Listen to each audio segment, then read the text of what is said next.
এই টাকাটাও সরাসরি উনি 20 কোটি টাকা উনিই দিচ্ছেন। হ্যালো, আসসালামু আলাইকুম মজিদ ভাই, কেমন আছেন? কে বলছেন? আমি সোহেল ইনক্লাবের ওই যে ডিআরউর এখন সাধারণ সম্পাদক। জি জি জি, কেমন আছেন ভাইয়া? আলহামদুলিল্লাহ। জি, আর আপনি তো চেনার কথা, আপনার থাকার কথা, ওই যে বরিশাল বিভাগ সাংবাদিক সমিতি, তারপর বিভিন্ন সময় আপনার সাথে কথা হয়তো। হ্যাঁ হ্যাঁ হ্যাঁ। আমি ওই এখন তো আবার ঢাকা রিপোর্টার্স ইউনিটির জেনারেল সেক্রেটারি, আপনাদের দোয়ায় খুব কম বয়সে আলহামদুলিল্লাহ নির্বাচন। ধন্যবাদ ভাইয়া।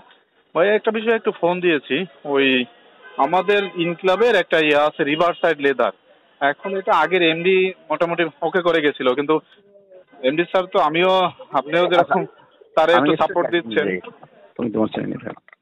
আপনিও যেরকম তার সাপোর্ট দিচ্ছেন আমিও তার সর্বোচ্চ সাপোর্টই দিচ্ছি, বুঝছেন ভাইয়া? ভাইয়া রিভার সাইডে যেটা হয়েছে ওই যে সালমান স্যারও ফোন করছিলেন, অর্থমন্ত্রী মহোদয় ফোন করছিলেন। জি জি, তাই আমাদের চেয়ারম্যান স্যার আবার সালমান স্যারের সাথে কথা বলেছেন যে এইটা মন্ত্রণালয়ে একটা অর্ডার দিয়েছে, যে আদেশের আলোকে অর্ডারটা দিয়েছে ওই আদেশে ওনারা যে যে সুবিধা চায় ওই যে সুবিধাটা কভার করে না। হ্যাঁ, কভার না করার কারণে বলা হয়েছে যে মন্ত্রণালয় আবার চিঠি দিয়ে দিলে তখন এটা করে দেবে। ওকে, না কিন্তু এমনিতে এর আগেও কিন্তু একাধিকবার মন্ত্রণালয়ে গেছে, একাধিকবার ওনাদের দেওয়া হয়েছে। সেই যে দেওয়া সেই সময় যে সমস্ত শর্ত দেওয়া হয়েছিল ওই শর্তটা ওনারা প্রতিপালন করেনি, আরো বেশি সুবিধা চাচ্ছে।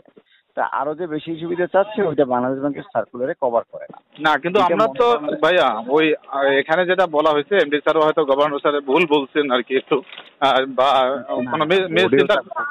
বোর্ডে এটা নিয়ে ওনাদের পক্ষে চেয়ারম্যান স্যার নিজে অ্যানালাইসিস করছে। হ্যাঁ, অ্যানালাইসিস করছে, তারপরে এটা নিয়ে একদম পুঙ্খানুপুঙ্খভাবে দেখা হয়েছে, দেখা গেছে যে একটা জায়গায় যে ঠেকে যাচ্ছে, সেই ঠেকাটা হলো কি যে আপনি দুইটা এসআরওর সুবিধা একই টাইম দিতে পারবেন না, দুইটা আদেশের সুবিধা, যে কোনো একটা আদেশের সুবিধা নিতে হবে, আগের তো পরেরটা।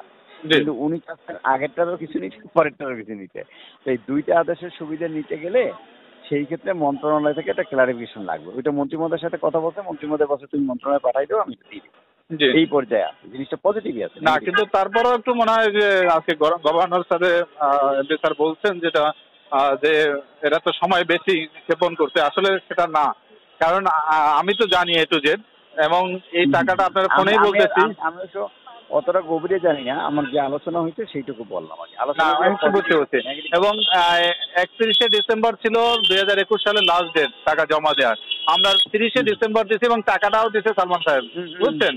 এই টাকাটাও সরাসরি উনি 20 কোটি টাকা উনিই দিচ্ছেন, এটুকু বললাম আপনাকে, বুঝছেন? এবং আমি এ টু জেড আমি আর কি তার সাথে জড়িত আর কি, যেহেতু আমাদের অফিসের, এই কারণে আর কি, বুঝছেন? তো আপনি একটু এমডি স্যারেও একটু বুঝাই বললেন যে এটা পজিটিভলি যতটুকু দেখা যায়, কারণ আগের এমডি কিন্তু ওকে করে গেছে। না না, 100% পজিটিভ। আমি আপনাকে ভুল বুঝাতে পারে, এটা 100 পুরো বোর্ডই পজিটিভ। জি জি, ওকে, ঠিক আছে, একটু দেখেন। আর আমি সর্বোচ্চ ভাবে আপনার তো অনেক আগে থেকে আমি চিনি, আপনার সাথে অনেকবার কথা হয়েছে। আপনি ওই যে বরিশালের প্রোগ্রামেও আমার বলছিলেন কয়েকবার, আসলে ওই বিকালে তো এই যে অফিস টাইম আমার, এই কারণে অনেক সময় থাকতে পারি না। তো দেখি ইনশাল্লাহ সামনে থাকবো আর কি। আর আমিও এখন ঢাকা রিপোর্টার্স ইউনিটির আপনাদের দোয়ায় সাংবাদিকদের মূল সংগঠন, কথা বলবো ইনশাল্লাহ। না না, আর আপনাদের কারণেই তো, আসলে আপনাদের সহায়তায় তো আগাইছি এ পর্যন্ত, দোয়া রাখবেন আর কি ইনশাল্লাহ। জি, ভালো। জি জি ভাইয়া, আসসালামু আলাইকুম।